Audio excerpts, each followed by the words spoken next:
우리 지난주에 함께 베풀었던 세례, 또 오늘 함께 나누는 성찬의 가장 핵심 의미는 무엇입니까? 그리스도와 연합하는 것입니다. 그럼 여러분들 인생은 우리가 이제는 내 인생 내가 살아가는 것이 아니고 내 안에 계신 예수 그리스도와 연합된 새 생명으로 살아가는 것입니다. 그리고 신앙생활은 내가 내 인생을 내가 주관하여 살아가는 것이 아니라 예수와 연합된 새 생명으로 살아가는 것이고, 예수의 생명을 가진 자로서 이 땅을 살아갈 때 우리 모두는 작은 예수로 살아가야 하는 것입니다. 이 사실을 똑똑히 기억하도록 하기 위해서 세례를 베푸는 것이고, 성찬식을 통해서 다시 한번 이 사실을 우리 마음 가운데 각인하는 것이 바로 이 시간인 것입니다. 우리가 가장 중요한 것을 기억하고 할 때 기념을 합니다. 기념을 통해서 우리가 깨닫게 되는 것, 가장 중요한 것을 붙들고 살아가는 의미 아니겠습니까? 바로 이 성찬의 의미에 담겨져 있는 그리스도와 연합한다는 것, 세례의 의미에 담겨져 있는 그리스도와 연합한다는 것, 이것이 얼마나 중요한 것인가를 알고 계셨던 우리 주님께서는 바로 이것을 향하여 나를 기념하라, 나를 기념하라, 그렇게 말씀하셨습니다. 오늘 말씀을 통해서 우리가 주시고자 하시는 주의 마음은 어떤 것이었을까요? 부디 잊지 말아라, 내가 너희를 얼마나 사랑하는지, 그리고 너희들은 이 땅을 살아갈 때 너희 힘으로, 너희 생명으로 살아가는 것이 아니라 나와 연합한 바로 그리스도의 생명으로 살아가는 것이다 라는 것을 우리 모두에게 말씀하는 것입니다. 오늘 말씀을 통해서 깨닫게 되는 것, 우리 말씀을 함께 깨닫게 되는 것은 뭐냐면, 성찬은 그러므로 십자가 보혈로 맺은 영원한 새 언약입니다 라는 제목을 가지고 함께 말씀을 나누기 원합니다. 이 사실을 통해서 세 가지 영적 교훈을 함께 나누기 원하는데요. 첫 번째, 따라할까요? 그리스도의 희생을 기억하라. 그리스도의 희생을 기억하라는 것입니다. 19절 말씀을 보도록 할까요? 시작. 또 떡을 가져 감사기도 하시고 떼어 그들에게 주시며 이르시되 이것은 너희를 위하여 주는 내 몸이라 너희가 이를 행하여 나를 기념하라 하시고. 여러분, 성찬은 단순히 2000년 전의 사건, 과거의 사건을 추억하고 회상하는 정도가 아닙니다. 여러분, 그것은 시간을 초월하여 과거 사건이 오늘 사건으로 재현되는 거예요. 말하자면 그리스도의 십자가의 능력이, 과거의 십자가에 달리셨던 그리스도의 십자가의 능력이 지금 여기에, 이곳에, 이 자리에 함께 하셔서 바로 그 우리 삶을 구원하고 있음을 강력하게 기억하고 현재 사건으로 생생하게 인식하는 것, 바로 십자가의 그 사건이 지금 오늘 이 순간에 이 사건으로 생생하게 우리가 느껴지고 경험되어지는 것, 이것이 중요하다는 얘기죠. 그렇기 때문에 여러분, 지난 주일에 제가 세례 사건, 세례식을 함께 예배 때 함께 거행했고, 세례의 의미를 여러분에게 전했고, 또 오늘 성찬을 받으시면서 여러분 하셔야 될 것이 무엇이겠습니까? 세례 사건과 저 주님께서 행하셨던 주의 만찬, 그것이 상징하는 주님의 십자가 사건이, 이 사건을 세례식과 성찬식을 통해서 시청각적으로 보고 느끼고 만지고 먹고 마시고 체험하는 거예요. 여러분, 그렇기 때문에 이 십자가 사건이 나에게 생생하게 전달되어지는 주의 음성을 우리가 들어야 되는 것이죠. 그렇기 때문에 칼바르트 같은 학자들은 이야기하기를 하나님의 말씀을, 설교를 보이지 않는 말씀이라 했고 성찬을 보이는 말씀이라고 했습니다. 바로 성찬을 통해서 보이는 말씀, 보고 느끼고 만지고 체험되어지며 먹고 마시는 가운데 하나님의 말씀이 여러분 심령 가운데 생생하게 들려지고 마음 가운데, 심령 가운데 새겨져야 한다는 것입니다.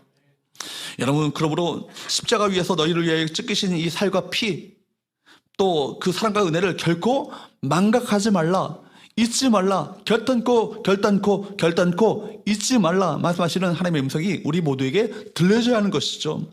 그래서 예수께서 성찬을 행하시면서 새 언약이라 그렇게 말씀하셨습니다. 20절 말씀을 보도록 할까요? 시작. 저녁은 먹은 후에 잔도 그와 같이 하여 이르시되 이 잔은 내 피로 세우는 새 언약이니 곧 너희를 위하여 붓는 것이라. 새 언약이라는 것은 뭘 말합니까? 새 언약이라는 것은 옛 언약이 있었다는 얘기죠. 옛 언약은 뭐예요? 하나님께서 우리 가운데 율법을 주셨어요. 율법을 통해서 우리에게 명하신 것이 무엇입니까? 율법을 너희가 지키면 내 백성이 될 것이다, 그렇게 말씀하셨어요. 율법에 순종하는 것이 관건이었죠. 그러나 죄인인 인간이 우리 힘과 우리 능력으로 율법을 철저하게 지키지 못합니다. 율법의 한 자꾸라도 명령이라도 어기되면 우리는 죄인이 되고 마는 것이죠. 그렇기 때문에 율법에 여러분 우리가 율법에는 무엇이 있습니까? 처벌 조항이 있지 않습니까? 심판이 있는 거예요. 결국 율법에 저주가 있는 것입니다. 율법을 지키지 않으면 하나님께 버림받게 되어지고 결국 지옥의 심판을 면할 수 없는 것입니다. 근데 여러분 그 지옥의 심판에서 열애될 사람이 있겠습니까? 아무도 없죠. 왜냐하면 우리 모두가 죄인이기 때문에. 그렇기 때문에 여러분 우리 가운데 새 언약을 허락하셔서 예수 그리스도의 피와 찢기신 살로 말미암아 우리가 담당해야 될 지옥의 심판과 저주를 십자가 위에서 그분이 대신 담당하시는 거예요. 그리고 십자가 위에서 그분이 율법의 모든 요구를 다 성취하셨습니다. 십자가 위에서 우리 주께서 마지막으로 외치셨던 말씀이 뭐예요? 다 이루셨다, 다 이뤘다라는 말 아닙니까?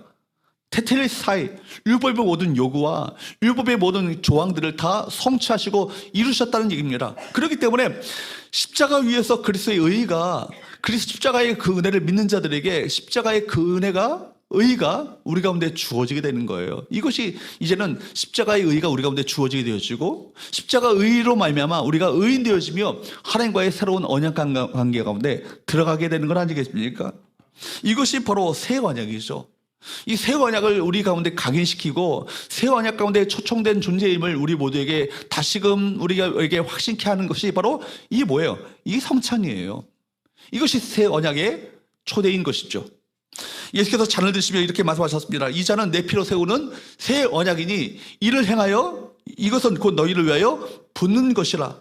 새 언약은 우리를 위해 흘리신 예수님의 피, 십자가 희생 위에 세워졌습니다. 이 피가 우리의 죄를 씻고 하나님과 원수되었던, 죄로 말미암아 하나님과 원수되었던 이 관계가, 단절되었던 그 관계가 회복되게 되었고, 뿐만 아니라 그러면 이제는 하나님의 자녀로 인침받는 놀라운 역사가 우리 가운데 일하게 되는 것입니다. 그 모든 사건이 어디에서요? 십자가 위에서 일어난 사건 아니겠습니까? 그래서 성찬은 우리를 위해 흘리신 주님의 생명의 상징이요, 하나님과의 새로운 관계가 맺어진 것을 확증하는 것이 이 징표가 바로 성찬인 것입니다. 이 떡을 먹을 때마다, 이 잔을 마실 때마다 우리가 하나님과의 언약 관계 가운데 있는 새 생명임을 확신하는 은혜가 우리 모두에게 있어야 될 줄로 믿습니다. 예레미야 31장 31절에서 34절 말씀에 보면 구약 성경에서 예수님께서, 하나님께서 이미 이 모든 사건을 이미 예언하셨어요. 앞으로 너희 가운데 새 언약을 세울 것이다, 이렇게 말씀하셨거든요. 그러면서 말씀하시기를 뭐라고 말씀하시냐면 내가 그들의 악행을 사하고 다시는 그 죄를 기억하지 아니하리라 말씀하셨어요. 그 죄를 다 용서하시겠대요, 새 언약 가운데. 그리고 그 죄를 다시금 기억지 않겠대요. 여러분 그 약속과 예언이 어디에서 성취됐죠? 예수님의 십자가 위에서 성취된 거예요. 그렇기 때문에 예수님의 찢기신 살과 예수의 흘리신 피로 말미암아 그 언약이, 새로운 언약이 새롭게 맺겠다고 말씀하셨던 그 언약이 완전히 완성된 것입니다. 이제 성찬을 통해서 우리 안에 이루어진 새로운 신분과 새로운 정체성, 이런 새로운 존재를, 새로운 하나님과의 언약 관계를 다시 한번 확인하는 시간이 바로 세례 사건과 성찬식인 것입니다. 그러므로 이 떡은 연약한 우리임에도 불구하고 우리를 있는 그대로 받아주셔서 그리스도와 연합하게 하는 그리스도의 몸이요, 뿐만 아니라 이 잔은 우리의 불완전과 실패, 우리의 죄성에도 불구하고 영원히 깨지지 않는 하나님의 약속이 바로 성찬인 것입니다. 그래서 존 칼빈은 말하기를 성찬은 성령을 통하여 그리스도께 참되게 연합되게 하고 또 뿐만 아니라 그의 살과 피의 생명에 참여하는 은혜의 수단이다, 그렇게 말했습니다. 이렇게 말하니까 어렵습니다. 이게 무슨 말인가? 성찬이 뭐예요? 그리스도와 연합케 한다는 거예요. 그리스도와 하나 되게 한다는 거예요. 누구를 통해서? 성령을 통하여. 뿐만 아니라 주의 살과 피는 뭘 상징하죠? 그리스도의 생명을 상징하는 거예요. 그리스도의 생명에 참여하게 하는 은혜의 수단이 뭐라고요? 이것이 성찬이라는 거예요. 다시 한번요, 성령을 통하여 누구와 연합해요? 그리스도와 연합하는 거예요. 뿐만 아니라 여러분 주님의 그 잔과 떡과 잔은 뭘 상징한다고요? 그리스도의 생명을 상징합니다. 생명에 참여하는 은혜의 수단이 성찬인 거예요. 여러분 놀라운 사건이 우리 가운데 이루어진 건 아니겠습니까? 그렇습니다. 성찬은 하나님과 우리, 즉 죄로 말미암아 하나님과 원수 관계되었던 그 관계 안에 그 관계 안에 이제는 새롭게 영원한 샬롬이 다시 한번 우리가 이루어지게 됐다는 거예요. 화해 사건이 우리 가운데 이루어지게 됐다는 거예요. 이것이 가시적으로 우리가 보게 되는 것, 이것이 가시적 복음이 바로 성찬인 것입니다. 설교를 통해서 우리가 그동안은 많이 들었습니다. 많이 듣고 보이지 않는 그 복음을 우리가 들었지만 이제는 보이는 이 사건을 통해서, 보이는 복음을 통해서 그리스도의 말씀을 우리가 듣게 되는 것입니다. 마틴 루터의 고백처럼, 그래서 복음은 귀로 듣고 성찬은 입으로 먹는 복음이다. 다시 한번요. 성찬은, 복음은 귀로 듣지만 성찬은 뭐라고요? 입으로 먹는 복음이다. 그런 얘기를 했습니다. 그래서 성찬을 믿음으로 받을 때 십자가의 사랑은요, 더 이상 추상적 교리가 아니죠. 내 영혼에 가장 확실하고도 구체적으로 놀라운 사건이 우리 가운데 일어났음을 확신하게 되어지는 은혜가 되는 것입니다. 새 언약에 들어온 새로운 존재가 되었다면, 이제 새로운 신분과 정체성을 갖게 되었다면, 이제는 여러분, 이제는 사탄의 거짓말을 여러분 딱 단호하게 떨쳐버리셔야 합니다. 거짓말에 속지 마십시오. 여러분, 죄책감과 정죄의 목소리 끊임없이 우리 가운데 들려지게 될 때, 나는 그렇지 않다, 이제는 새로운 언약 가운데 들어온 하나님의 자녀다, 새로운 생명이 되었다, 단호하게 여러분 외치셔야 합니다. 여러분, 마음속에 너는 부족해, 여전히 부족해, 너는 결국 실패했어, 하나님도 널 돌보지 않으셔 라고 하는 끊임없이 소개하기는 사탄의 거짓말, 여러분 단호하게 차단하십시오. 그리고 나는 그리스도 안에서 새로운 생명이 되었다. 하나님은 그리스도의 피값을 치르시고 나를 사신 존귀한 존재다. 하나님의 아들이다. 하나님의 사랑받는 자녀이다라고 날마다 믿음으로 외치시는 귀한 은혜가 있게 되기를 주로 축복합니다. 이 외침에 대한 명확한 대답이 뭐예요? 이것이 성찬인 거예요. 그렇죠? 19절 말씀에 보면 이것은 너희를 위하여 주는 내 몸이라. 20절 말씀에 보면 이 잔은 내 피로 세우는 새 언약이니 곧 너희를 위하여 붓는 것이라. 이렇게 말씀하셨어요. 반복되는 것이 뭐죠? 너희를 위하여, 너희를 위하여. 그렇기 때문에 여러분, 성찬을 받을 때 믿음으로 받으셔야 합니다. 우리를 위하여 우리가 찢기신 주님의 살이요, 우리를 위하여 흘리신 주님의 피 아니겠습니까? 너희를 위하여, 내가 너희를 위하여 모든 것을 주었건만 너 무엇을 주느냐 말하고 할 때, 주님, 주께서 나를 위해서 모든 것을 다 내어주셨음을 감사합니다. 내 몸을 받으시옵소서, 내 영혼을 받으시옵소서, 내 삶을 받으시옵소서 하고 주 앞에 고백하는 귀한 은혜가 우리 모두에게 있게 되기를 축복합니다. 팀 켈러 목사님은 그 책에 보면 항상 반복되어지는 이야기가 있어요. 그 책에서 복음의 역사를 이렇게 이야기하고 있거든요. 복음은 우리가 생각했던 것보다 훨씬 더 큰 죄인임을 알려준다. 복음이라고 하는 것을 우리가 직면하게 된다면 우리가 상상할 수 없었던, 생각하지 못했던 것보다, 생각했던 것보다 더 우리는 큰 죄인이라는 사실을 알려준다. 그러나 동시에 우리가 감히 상상조차 할 수 없을 만큼 더 사랑받고 있음을 알려준다는 거예요. 여러분, 믿으시기를 바랍니다. 여러분, 아무리 여러분 내 자신이 무가치하고 벌레보다도 못한 존재인 것처럼 여겨진다 할지라도 그거보다도 더 큰 하나님의 사랑이 우리 가운데, 그래서 상상하고도 남을 수 있는 하나님의 사랑이 우리 가운데 부어지고 쏟아 부어지고 있다라는 거예요. 우리 가치는 예수의 값어치로 지불된 값비싼 존재입니다. 그렇기 때문에 예수님짜리죠. 얼마짜리라고요? 예수님짜리예요. 그렇죠? 그러므로 이 빵을 먹고 이 잔을 마실 때마다 우리가 부족하고 여전히 무가치한 존재가 아니라 그리스도의 피로 구별된 하나님께서 가장 아끼시는 보물임을, 보배임을 우리 모두가 확신해야 될 줄로 믿습니다. 그러므로 모든 죄책감, 정죄감, 낮은 자존감, 여러분, 사탄의 목소리를 단호하게 차단하시고 하나님의 은혜로 구원받은 이 사실 앞에 감격하시고 감사하시는 귀한 은혜가 우리 모두에게 있게 되기를 축복합니다. 두 번째로 따라할까요? 십자가 은혜 앞에 감사하라. 십자가 은혜 앞에 감사하셔야 합니다. 19절 말씀을 한번 보도록 할까요? 19절 시작. 또 떡을 가져 감사기도 하시고 떼어 그들에게 주시며 이르시되. 여러분, 예수께서는요 자신이 잡히시고 고난받으실 것 뻔히 아셨습니다. 곧 있으면 제자들이 자신을 배반하고 도망가는 것, 또 대제사장의 하석들이 로마 군병들과 함께 자기를 잡으러 올 것, 그리고 그 이후에 잡혀서 이런 채찍질 맞으시고 십자가에 달려 죽으실 것 다 아셨습니다. 어찌 보면요 가장 절망적이고 근본적으로 가장 근심된 상황 아니겠습니까? 그러나 십자가를 통해 구원코자 하시는 하나님 아버지의 뜻을 아셨고 그 뜻에 순종하게 될 때 이루어질 하나님의 놀라운 역사를 바라보셨기 때문에 우리 주님 이 십자가 고난을 앞두시고 뭐 하셨어요? 감사 기도하셨습니다. 놀랍지 않습니까? 여러분, 우리 주님께서는요, 믿음의 눈을 열어 그 상황 자체를 바라보는 것이 아니라 믿음의 눈을 열어 하나님께서 이루가실 놀라운 하나님의 구원 역사를 바라보셨기 때문에 감사 기도할 수 있으셨던 것이죠. 사람의 눈에는 십자가가 가장 무력한 패배처럼 보였지만 감사를 통해 하나님의 구원의 역사가 드러나게 된 것입니다. 여러분, 우리도 삶 속에서 감사를 실천하게 될 때 감사를 통해 하나님의 역사를 경험하게 될 줄로 믿습니다. 불평은 영적 눈을 가리죠. 반면에 감사는 하나님의 은혜를 보는, 여러분, 믿음의 안경이 감사 아니겠습니까? 감사하는 자리에는요 언제나 하나님의 은혜가 흘러 넘칩니다. 여러분, 믿음은 감사와 함께 자랍니다. 여러분, 감사하는 곳에, 믿음이 있는 곳에 감사가 넘치고, 감사하는 사람의 어떤 삶의 근본을 보게 되면 그 심령 가운데, 중심 가운데 무엇이 있는 거예요? 하나님에 대한 믿음이 있는 거예요. 상황에 따라 감사하는 것이 아니라 우리에게 절대적 감사와 이유가 있는 이유가 무엇입니까? 우리를 구원하신 하나님의 구원의 은혜가, 하나님 바다 같은 주의 사랑이 우리 가운데 도도하게 그 강물이 흐르고 있기 때문 아니겠습니까? 그러므로 믿음은요, 거듭 말씀드리지만 믿음은 뭐가 열리는 거예요? 눈이 열리는 거예요. 여러분, 눈이 열리면 다른 세계가 보입니다. 다른 세계가 보이면 우리 그 순간부터 다른 인생을 살게 되는 것입니다.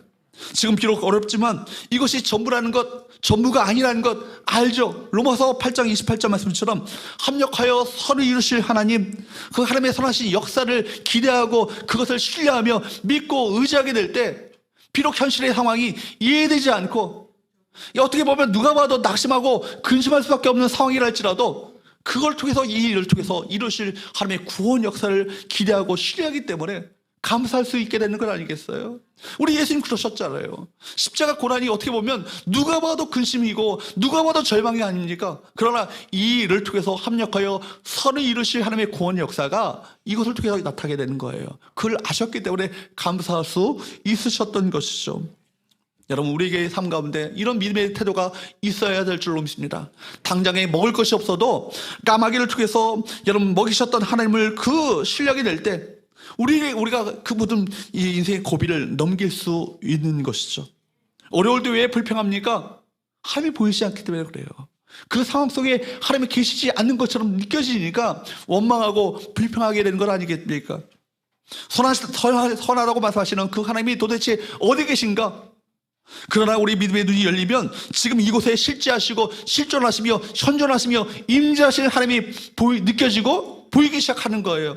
그러면 그 자리가 임재하고 계시며 지금 내 삶 가운데 역사하고 계시다는 사실을 믿게 된다면 그 어려움이 있어도 그 순간 속에서도 어떻게 할 수 있죠? 감사할 수 있는 것입니다. 여러분, 그래서 믿음의 삶에서 믿음이 자라날 때 감사도 함께 터집니다. 우리가 감사를 잃어버린 이유가 무엇입니까? 상황이 힘들어서가 아니죠. 우리 삶의 모든 고난과 염려를 덮고도 남는 십자가의 압도적인 은혜가, 십자가의 압도적 사랑이 잊어버렸기 때문에 그렇습니다. 잊혀졌기 때문에 그 십자가의 은혜와 사랑을 망각하고 나니까 결국 은혜를 잊고 감사를 상실하게 되는 건 아니겠습니까? 이따가 우리가 성령 때 우리 또 오늘 우리 찬양대가 불렀던 찬양, 바다 같은 그 사랑이 정말 모든 십자가의 그 고통을 다 넘어설 수 있는, 상상하고도 남는 바다 같은 사랑이, 그 은혜가 우리 가운데 주어졌다는 그 사실을 깨닫게 된다면 어떤 고난도, 어떤 역경도 못 이길 고난과 역경 없는 것이죠. 여러분, 생각해 보십시오. 우리 삶의 모든 것이 다 무너져 내린다 할지라도 우리는 이 세상의 모든 것 대신은 그리스도를 얻지 않았습니까? 이 세상의 모든 것 대신은 예수님을 얻은 자들 아니겠습니까? 그러므로 우리는 날마다 고백해야 할 것입니다. 예수 그리스도 그분 한 분이면 충분합니다. 여러분, 그래서 우리 오늘 이유가 많아서 감사하는 것이 아니에요. 우리 그럼에도 불구하고 우리의 절대적 이유와 감사의 조건이 우리 가운데 있음을 똑똑히 기억해야 될 줄로 믿습니다. 따라합시다. 그럼에도 불구하고 예수님 때문에 감사합니다. 이것이 여러분의 고백에, 날마다 입술의 고백이 될 수 있기를 축복합니다. 모든 것 대신 예수 그리스도를 내어주신 하나님의 사랑, 자신을 아버지 하나님의 뜻에 순종하여 우리에게 모든 것을 다 내주신 예수의 사랑, 그리스도의 은혜, 그 사랑과 은혜가 있다면, 그 모든 것을 또 합력하여 선을 이루실 하나님의 선하심을 신뢰한다면 우리는 감사할 절대적 이유가 조건이 우리 가운데 주어진 것이죠. 그래서 A.W. 토저 목사님은 말하기를, 우리가 가진 모든 불평과 원망은 십자가 빛 아래서 소멸된다, 그렇게 이야기했습니다. 십자가 앞에서 감사하지 않을 사람이 있겠습니까? 십자가 앞에서 감사하지 않을 이유를 갖고 있는 사람이 있겠습니까? 아무도 없는 것이죠. 그렇기 때문에 십자가 빛 아래서 우리의 모든 불평과 원망은 다 소멸되고 만다는 얘기죠. 여러분, 성찬은 은혜의 자리입니다. 은혜가 뭐라고요? 받을 자격이 없는 자들에게 베푸시는 하나님의 호의와 선물이 은혜인 거예요. 여러분 보십시오. 성찬을 받고 있는 지금 제자들, 받을 자격이 있는 자들입니까? 곧 있으면 예수님 배반합니다. 수제자였던 베드로 예수님 3번이나 부인하면서 저주까지 하며 배반합니다. 다 도망쳐버립니다. 심지어 누구까지 앉아있습니까? 예수를 곧 은 30에 팔아넘길 가룟 유다까지도 그 성찬의 자리에 앉아있습니다. 그럼에도 불구하고 그들에게 이 성찬의 은혜가 베풀어지고 있는 거예요. 이게 은혜의 본질이에요. 받을 수 없는 자에게 주어지는 사랑은, 그래서 성찬은 은혜이고, 이 성찬의 자리는 감사의 자리인 것입니다. 여러분, 성찬을 받으시는 저와 여러분들, 절대로 내가 받을 자격이 있어서 받는다고 생각하면 오산입니다. 받을 자격이 없는 자에게 오늘도 이 성찬의 은혜가 베풀어지고 있습니다. 하나님, 내가 받을 자격이 없는 자에게 은혜가 부어지고 있음을 감사합니다. 그런 자세를 가지고 이 성찬을 받으셔야 될 줄로 믿습니다. 우리는 자격이 없습니다. 성찬에 참여할 자격도, 구원받을 자격도, 여러분 하나님의 자녀가 될 자격도 우리에게는 1도 없습니다. 그래서 은혜입니다. 자격이 없기 때문에 은혜 아니겠습니까? 자격 없는 자들에게 하나님의 은혜를 베푸셔서 우리 죄를 씻어주시고 하나님의 자녀로 삼아주셨습니다. 여러분, 혹시 여러분 마음이 메마르셨습니까? 사랑받는다는 감격을 잊어버리고 살고 계십니까? 삶의 모든 환경들이, 모든 것이 퍽퍽하고 힘들고 계십니까? 오늘 성찬을 통해서 다시금 우리에게 말씀하시는 하나님의 음성을 듣게 되기를 축복합니다. 내가 너를 사랑한다. 내가 너를 위하여 내 몸을, 내 피를 다 부어주고 내어주었다 라고 말씀하시는 하나님의 음성 앞에, 주님 그렇군요. 저를 위해서 모든 것을 다 내어주셨군요. 내가 그 하나님의 사랑과 은혜를 잊고 살았음을 주 앞에 고백합니다. 하나님, 저를 불쌍히 여기셔서 그 은혜 속에 살게 하여 주옵시고, 그 사랑 속에 감격하게 하시고, 그 사랑 속에 날마다 기뻐하는, 기쁨을 가지고 살아가는 주의 백성, 주의 자녀 되게 하여 주옵소서 라고 고백하시는 귀한 은혜가 있게 되기를 축복합니다. 이 은혜가 회복될 때 감사가 회복될 거예요. 여러분, 감사의 근원에는 은혜가 있어요. 유카리토스라는 이 어글에는 카리스라는 은혜가 있어요. 감사를 잃어버린 이유가 뭐예요? 우리 가운데 은혜가 떨어진 거예요. 은혜가 회복되면 감사는 회복됩니다. 사랑하는 여러분, 이 성찬도 감사함으로 시작됐음을 여러분 기억해야 할 것입니다. 광야에서의 풍성한 식탁, 오병이어 물고기 2마리와 보리빵 5개를 가지고 5천 장정만, 남자 장정만 5,000명, 대 2만 명이 넘는 대군중을 먹이셨던 그 기적이 어디로부터 시작되었습니까? 보리빵 5개와 물고기를 받아 드신 우리 주님 뭐 하셨어요? 감사기도 하셨습니다. 감사하셨어요. 감사가 결국 오병이어의 풍성한 식탁의 기적을 만들어낸 것입니다. 여러분, 그러므로 눈앞의 상황은 비록 어둡고 힘들어도 하나님께서 반드시 선을 이루실 것을 믿는 자, 하나님의 놀라운 역사를 기대하는 자, 하나님께서 이를 통해서 놀라운 하나님의 크신 일을 행하실 것이라는 소망을 품는 자는 감사하게 될 줄로 믿습니다. 오늘 떡과 잔을 대할 때 우리 영혼 깊은 곳에서 뜨거운 고백과 감사의 기도가 넘쳐날 수 있기를 축복합니다. 주님, 제 삶의 상황이 아무리 춥고 거칠고 험할지라도 저를 향한 주님의 십자가 사랑, 그 은혜가 너무나도 커서 제 영혼이 감사하지 않고는 견딜 수가 없습니다. 저의 감사의 고백을 받으시옵소서 라고 고백하시는 귀한 은혜가 우리 모두에게 되기를 축복합니다. 세 번째, 따라할까요? 새 언약의 능력으로 새롭게 일어나라. 새 언약의 능력으로 새롭게 일어나라는 것입니다. 20절 말씀을 한번 보도록 할까요? 시작. 저녁 먹은 후에 잔도 그와 같이 하여 이르시되 이 잔은 내 피로 세우는 새 언약이니 곧 너희를 위하여 붓는 것이라. 인간의 힘으로는 도저히 지킬 수 없었던 옛 언약, 그 옛 언약의 실패는요, 그리스도의 완벽한 순종과 회복으로 희생으로 말미암아 영원히 완성되었고 우리에게 새 언약의 은혜가 우리 가운데 주어지게 된 것입니다. 그러므로 새 언약의 잔은 자유의 선포죠. 단순히 과거의 죄를 용서하는 데 그치지 아니하고, 죄를 용서받았다는 데 그치지 아니하고, 하나님께서 말씀하시기를 이사야서 말씀해 보면 너희 죄과를 동에서 서가 먼 것처럼 멀리 치워버렸다, 하나님의 기억 속에 다 지워버렸다, 그렇게 말씀하시는 거예요. 그러므로 이제는 옛사람이 십자가 위에서 완전히 못 박혀 죽었음을 인정하셔야 합니다. 이제는 새 언약 가운데 새로운 존재가 되었음을 믿음으로 선포하시기를 주보로 축복합니다. 감정이 아니라 사실을 믿으셔야 돼요. 아직도 내가 안 죽은 것 같아 아니라 이미 죽은 자임을 믿으셔야 합니다. 확신을 가지셔야 하는 것이죠. 그렇기 때문에 우리는 죄의 권세 아래에 있는 자가 아니라 이제는 그리스도의 권세, 성령의 권세 아래에 있는 자임을 믿으시기를 축복합니다. 그래서 디트리 보네퍼는요, 값비싼 은혜, 우리가 받은 은혜는 싸구려 은혜가 아니라 값비싼 은혜인데, 값비싼 은혜가 우리 가운데 주어지는 가장 큰 선물이 무엇인가? 라고 얘기할 때 다시 시작할 수 있는 자유라고 얘기했습니다. 다시 시작할 수 있는 자유. 여러분, 이 은혜가 제 거저 주었다고 해서 이거 절대로 싸구려 은혜가 아니죠. 이 은혜는 예수의 생명을 대가로 치는 그 은혜이기 때문에 값비싼, 무엇과도 바꿀 수 없는 값비싼 소중한 은혜입니다. 이 값비싼 은혜를 받은 사람은, 그리고 이 은혜가 싸구려 은혜가 아니라 값비싼 은혜임을 확신하는 사람은, 내가 너를 위하여 모든 것을 주었건만 너 나를 위해 무엇을 주느냐?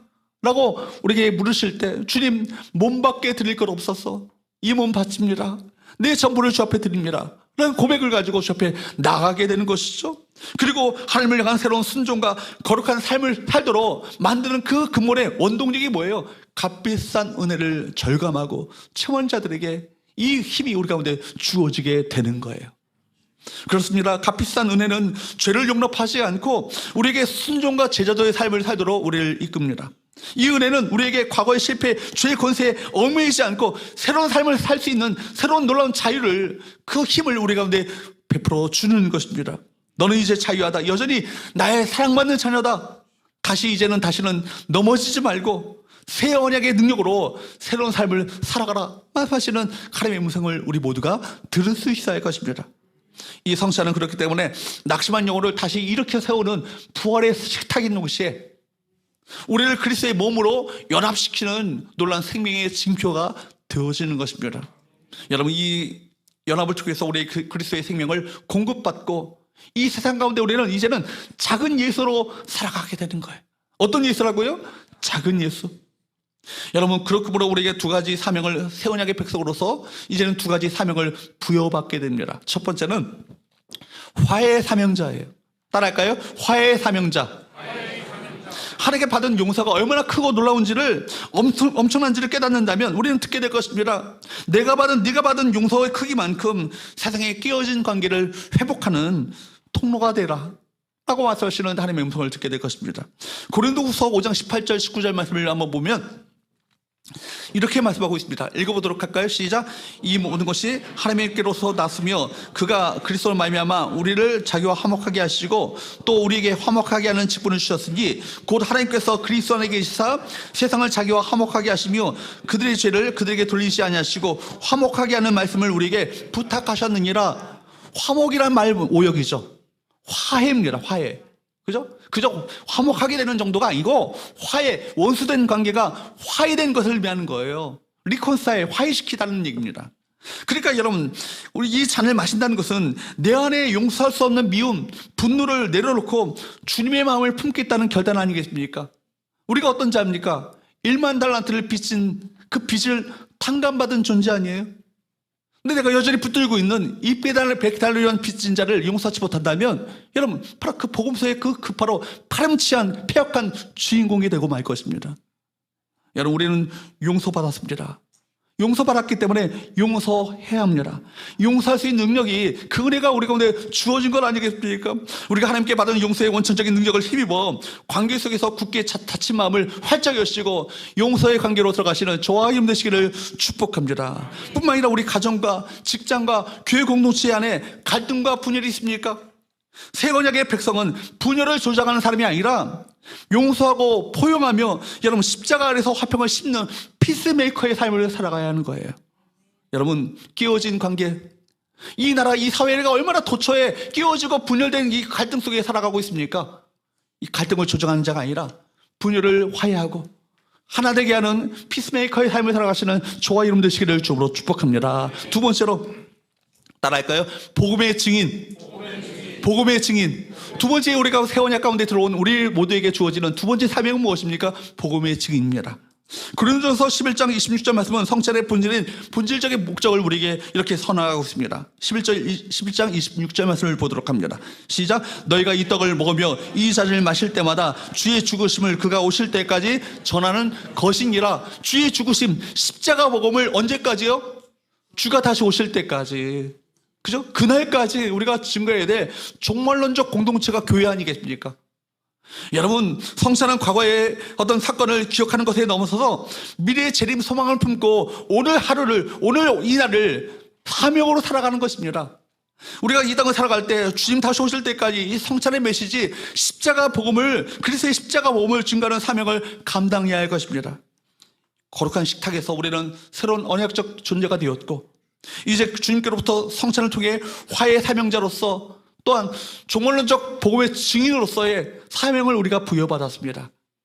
그러므로 우리가 화해 성찬, 복음을 증거하는 이 성찬으로 우리가 성찬의 삶으로 세상 속에 우리가 나아가야 할 것입니다. 끼어진 관계를 회복하고 용서하며 화평을 심는, 샬롬을 심는 아름다운 삶을 통해서 이 땅 가운데 하나님의 나라가 확장되어 있으며 우리를 통해서 십자가의 복음이 능력 있게 증거되어지는 복음의 통로, 은혜의 통로, 축복의 통로가 될 수 있기를 예수 그리스도의 이름으로 축복합니다.